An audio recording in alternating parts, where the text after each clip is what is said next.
Earlier this month, I visited the beautiful gardens of RHS Wisley, which is the setting of their 32nd annual flower show.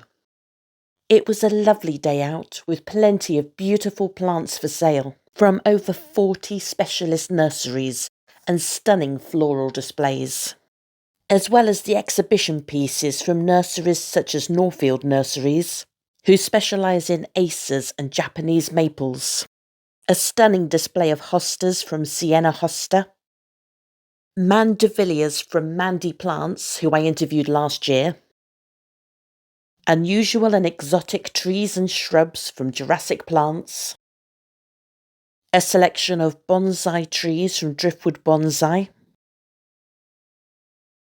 unusual plants from the Southern Hemisphere in Ellie Plants Nursery, and a selection of tropical plants from Botanico, who I also interviewed at last year's fair.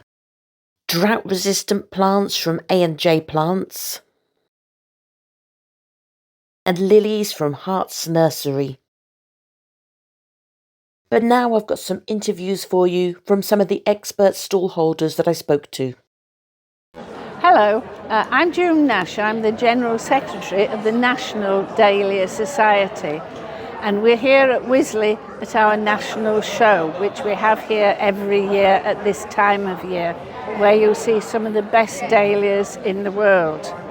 We like to encourage people to grow dahlias, but we also like people to become members of the society. And if you do become a member of the society, you'll get free books, you'll get an annual and a bulletin every year telling you things about how to grow dahlias and which ones are good for this and which ones are good for that.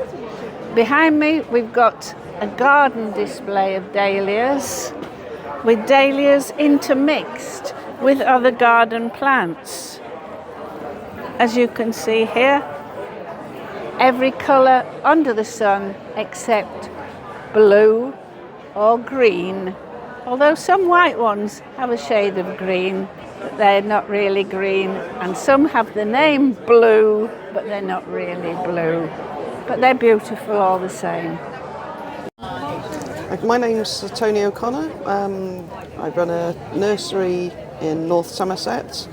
We're called Tynings Climbers, not Twinings, that could be confused with the T. We grow a mixture of hardy and tender climbers, and we have 4 national collections: Thunbergia, Mandevillas, Passiflora and Thunbergias. We have a huge range of plants. Some are for indoors, one of them being a bougainvillea. People often ask the question, can you grow them outside? Not really, not unless you're really, really sheltered. The trouble is with a tropical plant is the winter wet that we have here coupled with the cold. So that's why you need to bring them in under cover for the winter. So we often get asked, can you grow these outside? No, not really.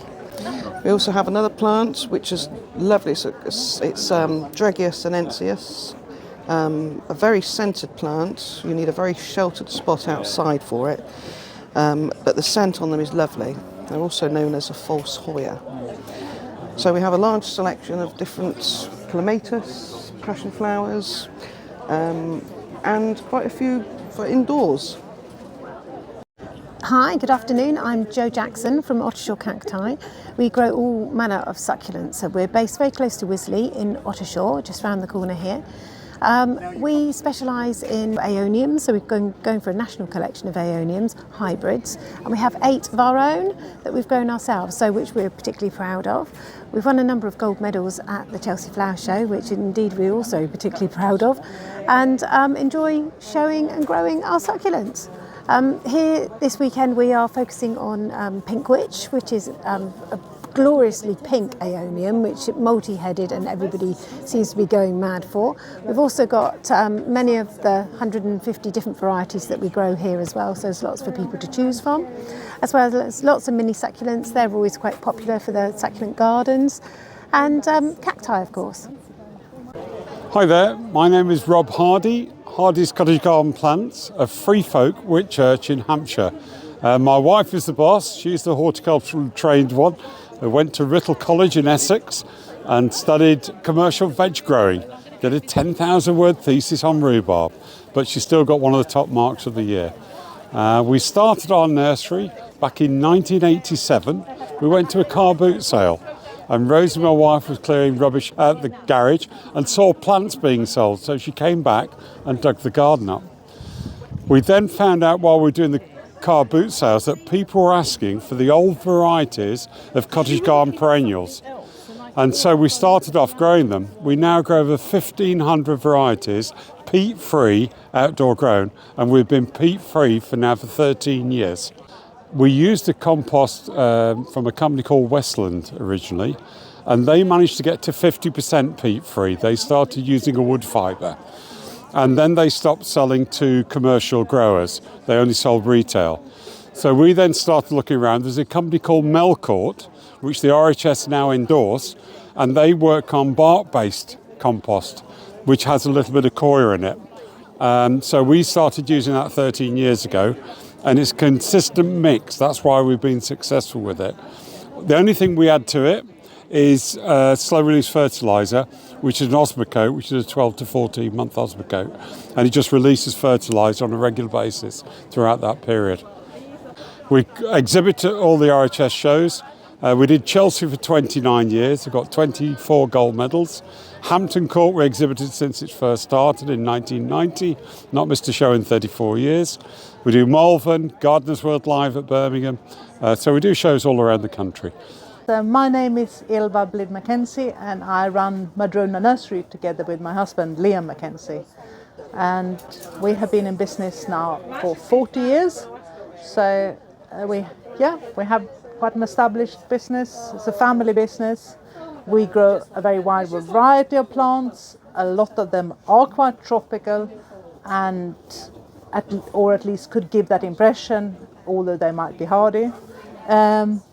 We grow a lot of things that you might not have come across somewhere else. We have Fatsias. That is Fatsia. Needham's variety was a long time very rare. Now it's a little bit more available.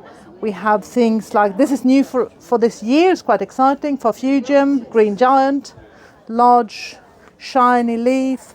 We grow a number of different wild gingers. So this is Dancing Crane, which is variegated, it's quite nice. We have Paulownias, Clerodendrons, several different of those with variegated leaves. We also have some plain at the nursery. Exciting for me particularly is at the moment I actually have for sale small orange trees. So they call Calamondo. They're tiny little oranges and lovely orange blossom. I have one myself in a pot, and I grow it for the oranges and make marmalade, which is lovely.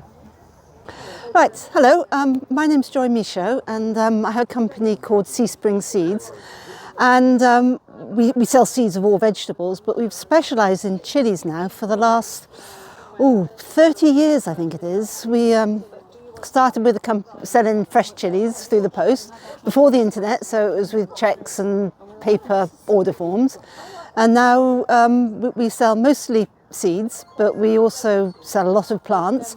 I do displays like this at the Wisley Flower Show. We breed chilies. We bred the Dorset Naga, which in its time was the hottest in the world, and we bred many other varieties. We're probably the biggest chili breeder in the country, although we're tiny. It's just not many people breed chilies in Britain. We love our chilies. The mantra you've got to always work with is heat and light. Chilies need a lot of warmth and they need a lot of light, and if one of those is lacking, your plant's not going to do so well. They also of course need to be watered regularly and fertilised regularly, but if they have plenty of light, plenty of warmth, then they're going to do well.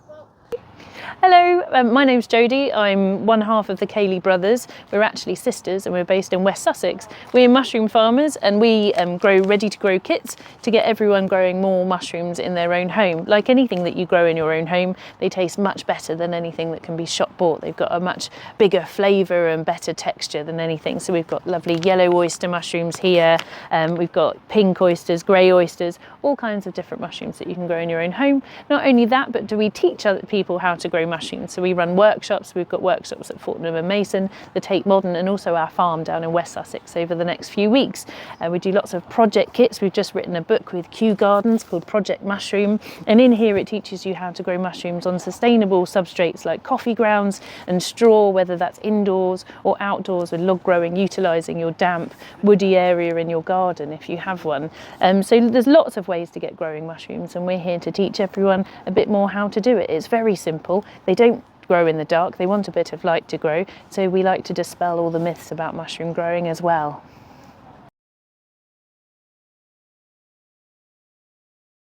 If you're enjoying the content of Freya's Tropical Garden, then please help this channel grow by subscribing. Every new subscriber is appreciated, and by turning on notifications to my videos, you can also make sure that you don't miss any episodes in future.